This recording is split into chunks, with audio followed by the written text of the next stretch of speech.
नमस्कार।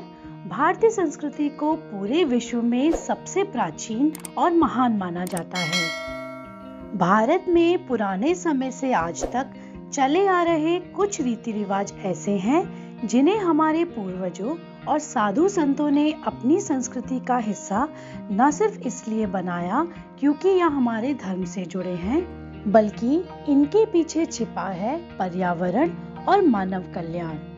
साथ ही ये परंपराएं और संस्कार मनुष्य के शारीरिक, मानसिक और आध्यात्मिक विकास का भी हिस्सा हैं। तो चलिए आज एबीसी ऑफ इंडिया में हम जानेंगे कुछ ऐसे ही महान इंडियन ट्रेडिशन।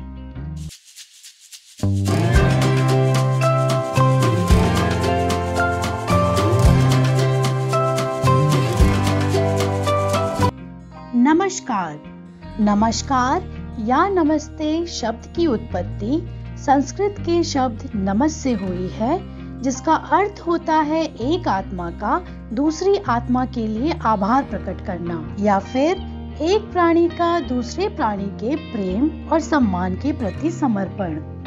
नमस्ते करना भारतीय संस्कृति की एक ऐसी परंपरा है जो सिर्फ प्यार और सम्मान से ही नहीं जुड़ी है, बल्कि इसके अनेकों फायदे हैं। किसी से मिलते समय या फिर विदा लेते समय हम दोनों हाथों को आपस में मिलाकर नमस्ते या नमस्कार करते हैं, जिससे सभी उंगलियां आपस में जुड़ती हैं और हृदय चक्र में प्रेम और शांति का प्रवाह होता है। जब दोनों हाथ आपस में जुड़ते हैं तो हम गुस्सा नहीं कर पाते। यहाँ देखकर सामने वाले का गुस्सा भी शांत होता है और नमस्कार करने वाले दो लोग एक दूसरे के प्रेम और सम्मान को समझकर अहम की भावना से मुक्त होते हैं। चरण स्पर्श करना या फिर पांव छूना। भारतीय समाज में पौराणिक समय से ही अपनों से बड़े या फिर गुरुजनों के चरण स्पर्श करके उनका आशीर्वाद लिया जाता है। चरण स्पर्श करते समय दोनों हाथों से दोनों पैरों को छुआ जाता है, जिससे सकारात्मक ऊर्जा चरण स्पर्श करने वाले व्यक्ति को आशीर्वाद के रूप में वापस मिलती है।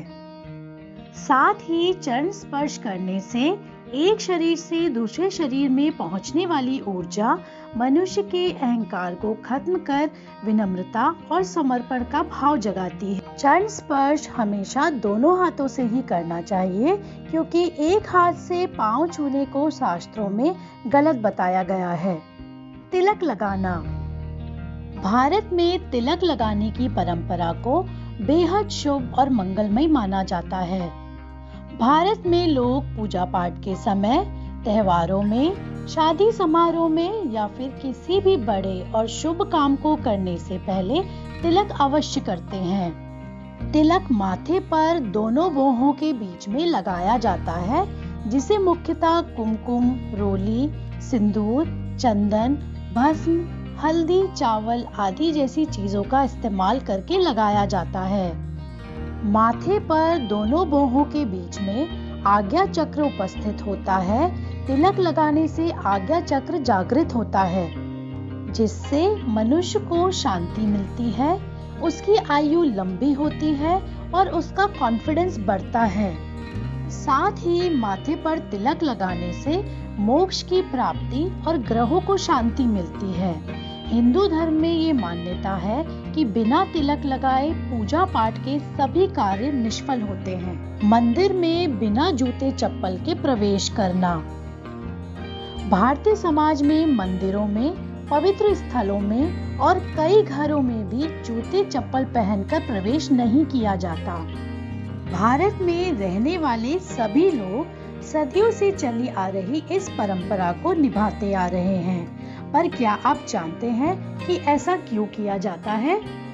मंदिर का या किसी भी पवित्र स्थल का वातावरण शीतलता और पॉजिटिविटी से भरा होता है। जब हम बिना जूते चप्पल के मंदिर में प्रवेश करते हैं, तो वो पॉजिटिविटी और शीतलता पैरों के माध्यम से हमारे शरीर में प्रवेश करती है।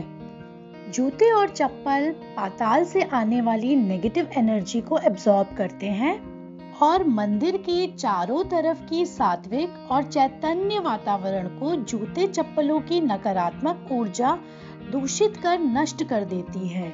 इसीलिए मंदिरों और पवित्र स्थलों में भारत में जूते और चप्पल पहनकर प्रवेश नहीं किया जाता। आज के इस आधुनिक युग में भी हमारे संस्कार, परंपराएं और रीति रिवाज भारत में इतनी विविधताएं होने के बावजूद भी हम सबको जोड़े रखते हैं। हम सभी भारतीयों का यह कर्तव्य है कि इन सभी परंपराओं और रीति रिवाजों से आने वाली पीढ़ियों को भी अवगत कराएं और इन्हें अपने जीवन में भी अपनाएं, क्योंकि यही रीति रिवाज हमारी सदियों पुरानी मानव सभ्यता का आधार है।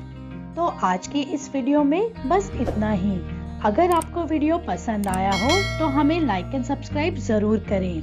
Stay safe, stay connected and thank you for watching.